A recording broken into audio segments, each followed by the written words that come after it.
सुख आणि समाधान ह्या दोन्हीही टर्म्स आपण सारख्या वापरत असतो, पण ह्या दोन्हीही शब्दांमध्ये जमीन आसमानचा फरक आहे. तो कसा? सुख जे असतं ना, तर ते भौतिक गोष्टींनी आपल्याला मिळतं. सुखाची व्याख्या ही आपण भौतिक गोष्टींद्वारे आपण ठरवतो. गाडी असणं म्हणजे सुख, बंगला असणं म्हणजे सुख, खूप पैसे असणं म्हणजे सुख, खूप डिग्र्या असणं म्हणजे सुख, ह्या गोष्टींना आपण सुख म्हणतो.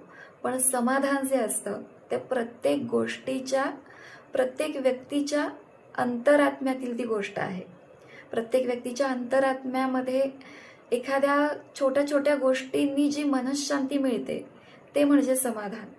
त्यामुळे आयुष्यामध्ये आपण नेहमी म्हणतो ना की एखादी गोष्ट कमी असेल तर चालेल, पण आपल्याला समाधान हवं. त्यावरून आपल्याला कळतं की सुख आणि समाधान ह्या दोन्हीही गोष्टी वाटत असल्या समान, तरी त्या दोन्हीही गोष्टींमध्ये खूप फरक आहे. कारण सुख हे भौतिक गोष्टींमध्ये असतं, पण समाधान हे अंतरात्म्यामध्ये दडलेलं असतं.